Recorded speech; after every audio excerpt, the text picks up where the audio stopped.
Yes. Okay, let's start with personal jurisdiction. You know what personal jurisdiction is? No. It's basically the ability to be served. So it's like if you want to file a lawsuit against somebody, uh, the place where you're gonna file the suit needs to have personal jurisdiction. So if the Mm. if I want to file a suit against the driver for Riste, the Hmm. driver is from New York. So in order for me to proper serve him, I need to send him the server to go to New York and deliver the letter to his in his hand. So basically, the question is if the state has jurisdiction of an out-of-state defendant, does the Texas has the power to serve another person in another state? There's two ways that they can do this. The first is the physical presence, meaning the person is in the state. Second is the consent. You know, when you send a letter to the attorney, do you accept service in the name of the client? This is consent. Also, another form of consent is like the truck driver was driving in Texas. Because he was driving in Texas, he is under the laws of Texas. So, because of this, he can be served. The other is the domicile, where the guy lives, where he was at home. And this is the basic analysis for jurisdiction. So the idea is there's three situations. The guy is at home, there's physical presence in the place, or his consent, or you know. And there's the more modern test when this transit for the first one, that basically where the guy lives. So where there's something with the foreign state. So if you do something in other state that relies to the jurisdiction to be applied there, and we're gonna talk about this soon. But that's the third scenario. The principle, the first principle is procedure is power. If I serve somebody and I don't have personal jurisdiction, everything is void. And there's this case of Penoya. Penoya is a case that, well, a guy bought a land, and this guy was Penoya, and he has an attorney, but he didn't pay the attorney, and he moved from Oregon to California, and the attorney tried to serve him Penoya in Oregon, but he was not in Oregon anymore. So he sent the letter returned. He go to the newspaper, put it in the newspaper for the Christians of Oregon for like 3 weeks, and Penoya never show up. So he got a default judgment, and we got a default judgment. He seized the land of Penoya, and he sold because he was attorney. He know how it works. 7 years later, Penoya come back to Oregon, and there's somebody named Jeff living in the land that was him. And they go, what the fuck is you are doing? This land is mine, so you should not do and you should not be here because this is mine. And Jeff, no, I pay for that 37 years ago is mine. So Penoya, he's in America. He filed a lawsuit against Jeff, and his argument was, I was not in this state. I did not consent to be served, and the way that he did to serve me, that was put in a newspaper, doesn't reach me, so it's failure. And he, also, I didn't have domicile here because I was living in California. And because of this reason, the judge said, well, there's no personal jurisdiction in this case, so all the case is void. So everything that happens is void because there's no personal jurisdiction. That's why the serve of process is important, because if you don't serve it properly, everything is void. The second that we're going to talk about later is the minimum contacts, meaning if the defendant has some contact with the foreign state that can prove that he was there and accept to, it's like consent. If you're driving a truck here, you have some kind of consent. It's like the minimum contacts with the test, but the minimum contacts are non-negotiable, meaning fairness, convenience, or reasonableness, that are the three things that you look at in this minimum contacts, does not can be counted only without the minimum contacts. Oh, it's fair for me to file a lawsuit against the drivers from New York. I mean, for Rist is fair. It's convenient For Reese it's convenient, not for the guy from New York that comes to here. It's reasonable, kinda, because he's the defendant. But the point is, he was in Texas when the accident happened, so he has minimum contacts with Texas for me to serve him in New York to answer for the lawsuit in Texas. So again, we're gonna talk about subject matter jurisdiction because he can call diversity because he was in another state, but he didn't. He lost the deadline, so he's gonna be answer the lawsuit in Texas. But you see, there's a minimum contact with Texas. It's fair because well he lost the deadline. It's convenience because the case happens here, and it's reasonable because all the facts, all the witness, all the evidence of the case are in Texas. So it's reasonable to file a lawsuit here. And the third principle is you must have the long arm statute and the Constitution, meaning the long arm is the power that the court has to serve the defendant with the due process in other state.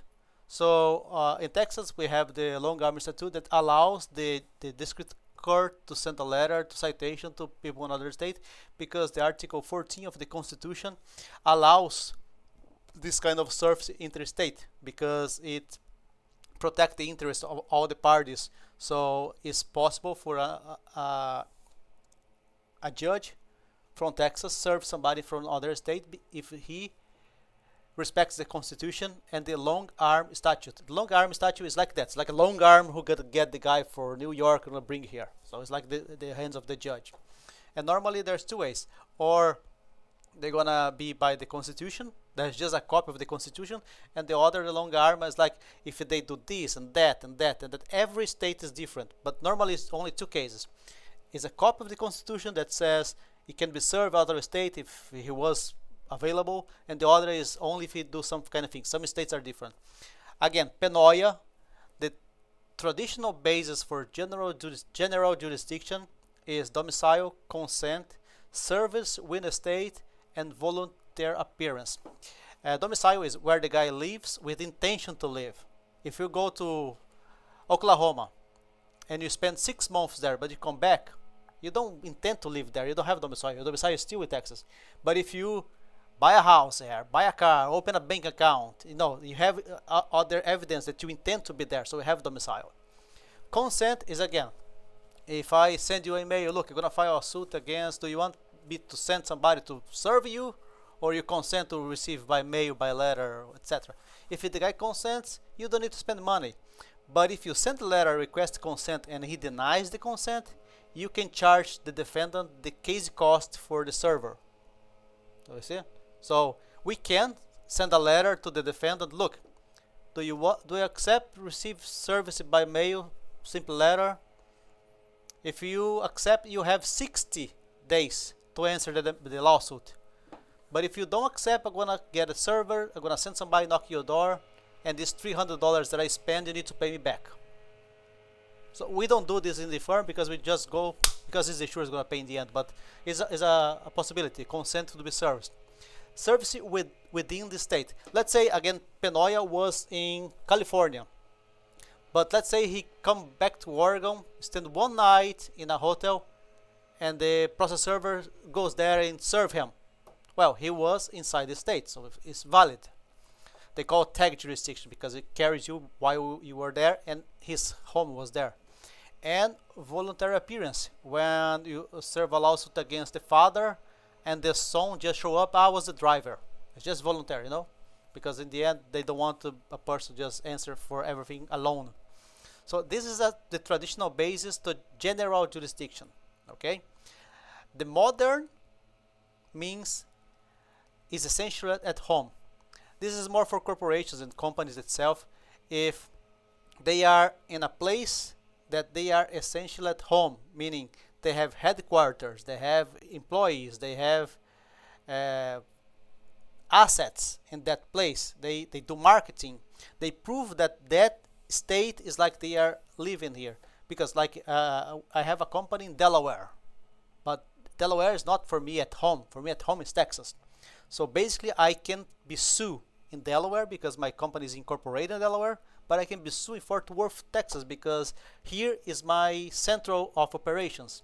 So there's the two places of business, the incorporation and the where I am at home, where is my headquarters, are the places that I can be served. So today, for in the general jurisdiction, the more modern jurisdiction for the companies, for corporation itself and LLCs, etc., use the standard Daimler-Bowman. That I'm gonna give you the case law to read later, but it's about that.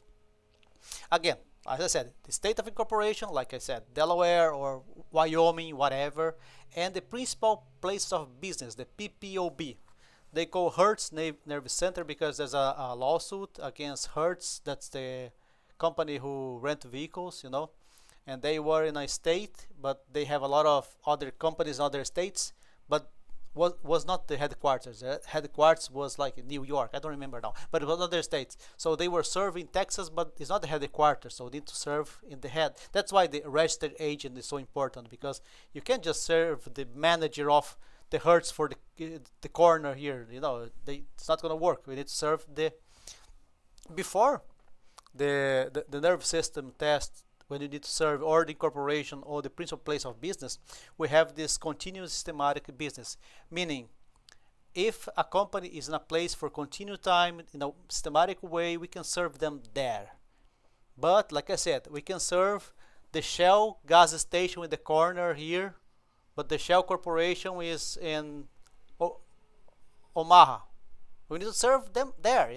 We can't serve the guy in the corner.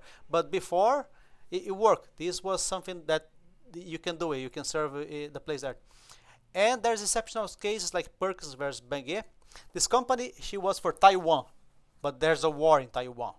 So they come to America and they open a company in New York until the war is over, so they can continue business. So they can be served in New York, even the companies from Taiwan, because they change. It's just accession, just to know that it's possible if the company is not at home because of a tornado destroy everything, there's a war, something that's it's not usual, but it's something that's happened. Now, after the general jurisdiction that we talk about, domicile, consent, voluntary appearance, and tag alone being serviced in the state, the specific jurisdiction, it's based again in the long arm statute. Like I said, some states use like a gross release. There's a lot of things that the state can serve or cannot even serve, and the other is the copy of the Constitution. That's the 14th Amendment that talk that nobody can be sued without the due process, blah blah blah, and all the evidence. So basically, this 14th Amendment or the statute for the state can provide the power of the court to serve the defendant. Against International Shoe. International Shoe was a company who has a lot of workers in a lot of agents, like realtors. It's like they are autonomous, but they work selling shit. So this International Shoe, they sell shoes, but they have companies in a lot of states. And in one state, they have this employees that are agents, autonomous agents. They receive commission for selling. It's not like a W-2, And what happens is the state file a suit against International Shoe to charge taxes, employment taxes, because the state said they are working him, they have employees him, their minimum contacts with the firm here, so they deserve to be served here because they are using our structure. They are purposely available here to observe all the benefits of the law and to pay nothing, so they need to be served.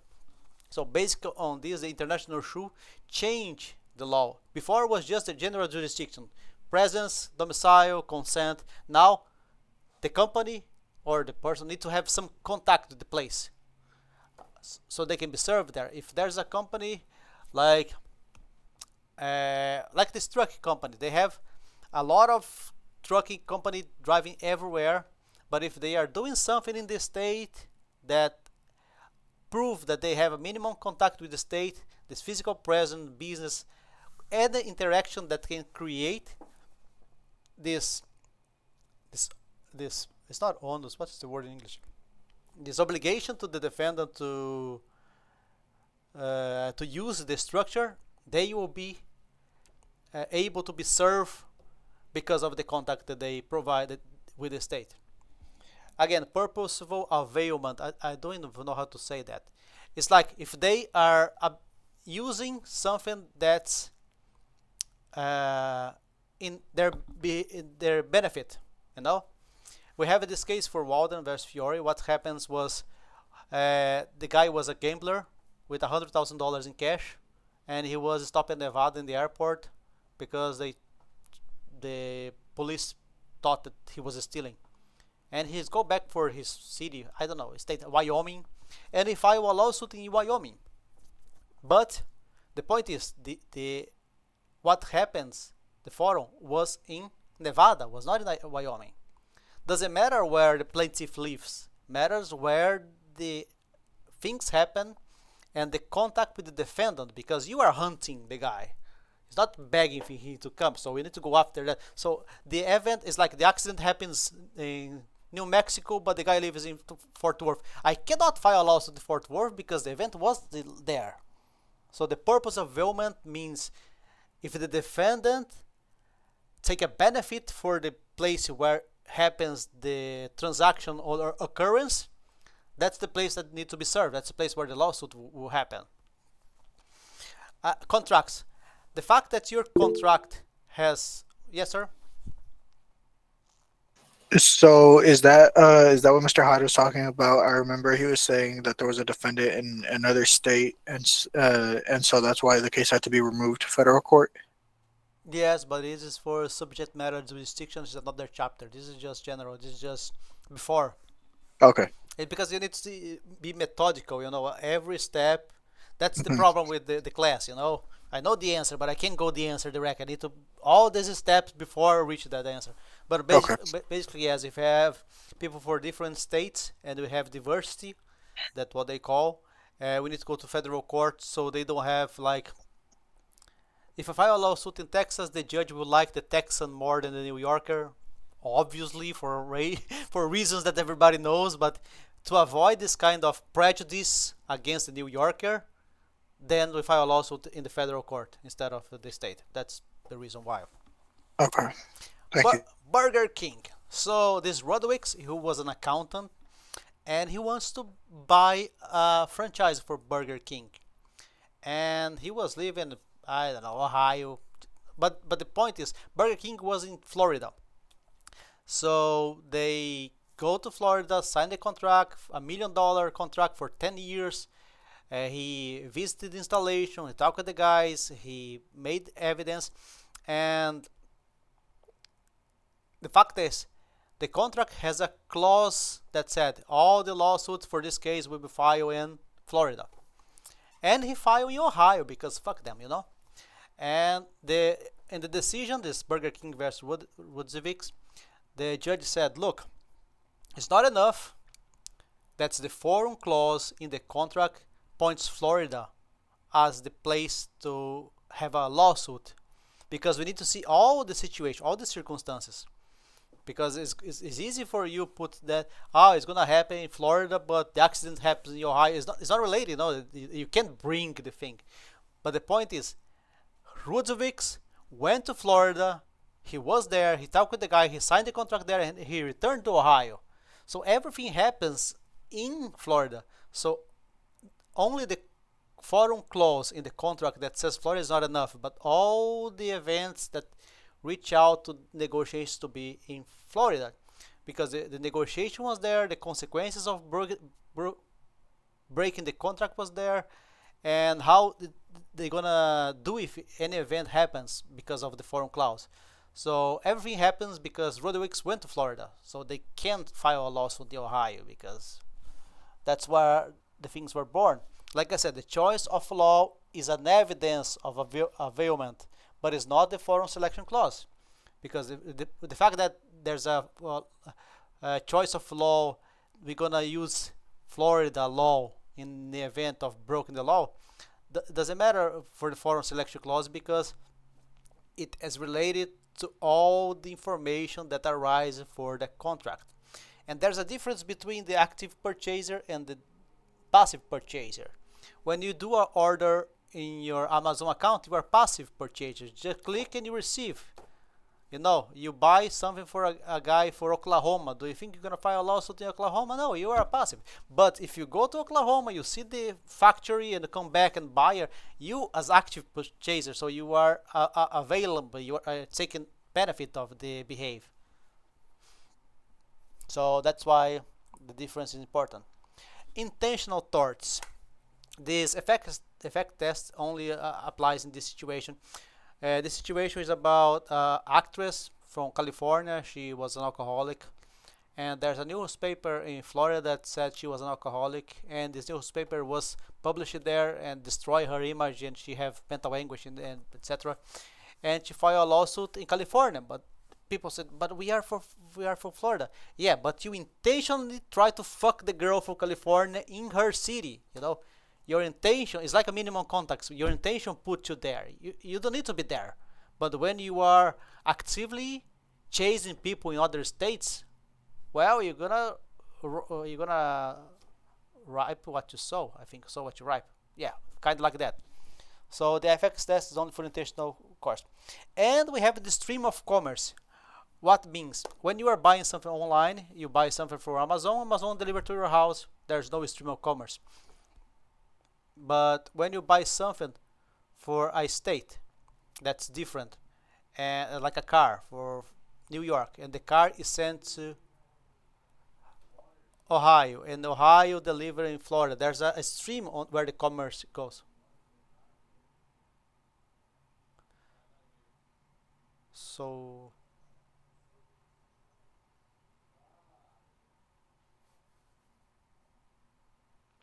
so for this situation, it's like we have a case that a car was bought for Volkswagen, and the accident happens on, I don't know, I'm gonna put Ohio again, but the point is the person bought the car in New York, and went driving all the states and have an accident for a product liability in Ohio, and he filed a lawsuit in Ohio, and Volkswagen said no, no, no, no, no, no, no. The accident happens because the guy bought the shit in Florida, in New York. So the fact that he's driving somewhere, you're gonna put me to answer a lawsuit in the whole country, basically, whatever.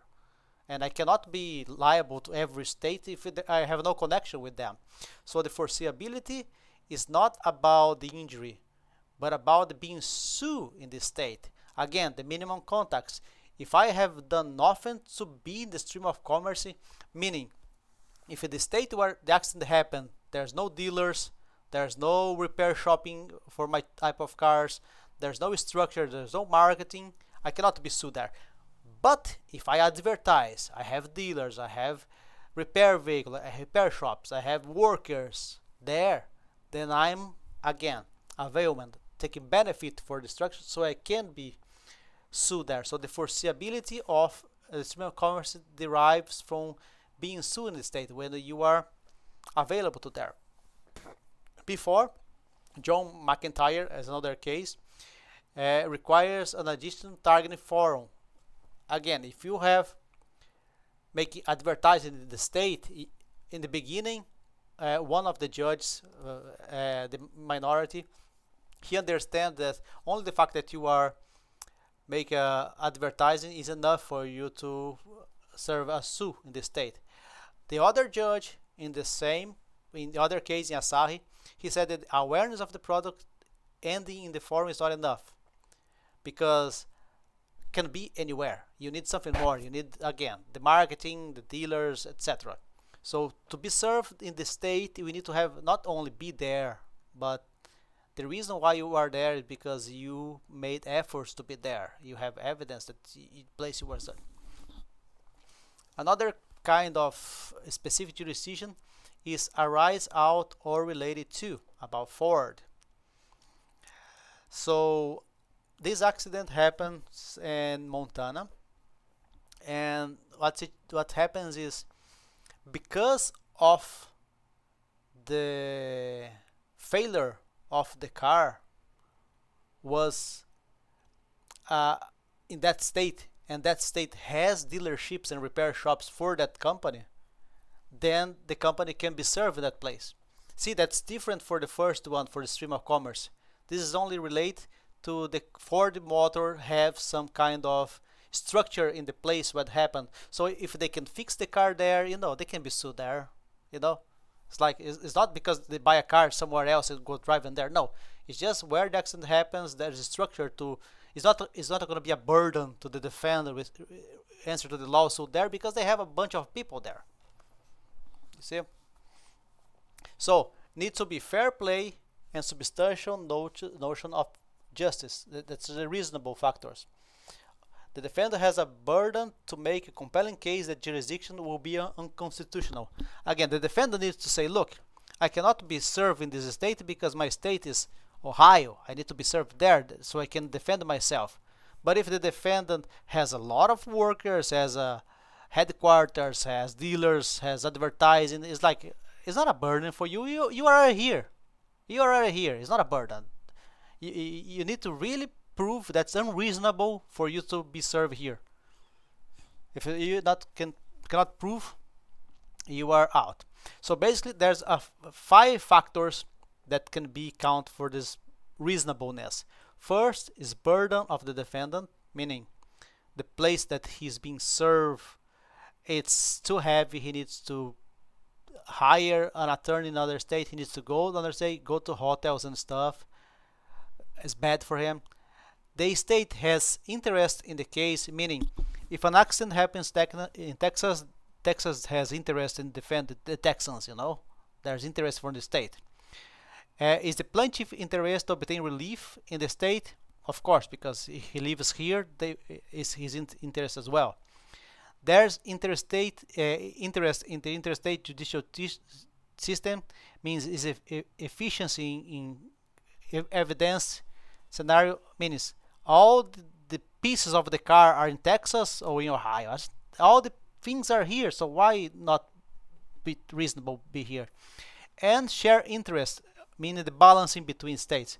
File a lawsuit in Texas for an event that happens in Texas against a person for our state will offend the other party because it's burden or something. So there's equilibrium. So if all the factors are together that the place is reasonable, they can be served here.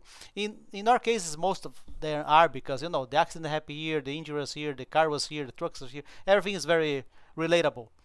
But for some cases that we don't know, it's not big companies. You need to see all the factors before we approve the jurisdiction to be applied in the case. And that's personal jurisdiction. That's the first chapter. It was about 8 days in 1 hour.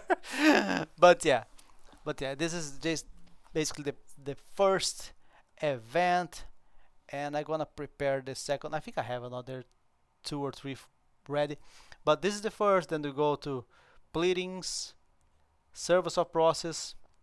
Then we go to subject matter jurisdiction. Then we go to Erie. Then we go to discovery. Then we go to joinder of parties. And the last one is summary judgment. Any questions? No, sir. Okay, I'm gonna prepare the second class. Thank you very much for your time. Absolutely.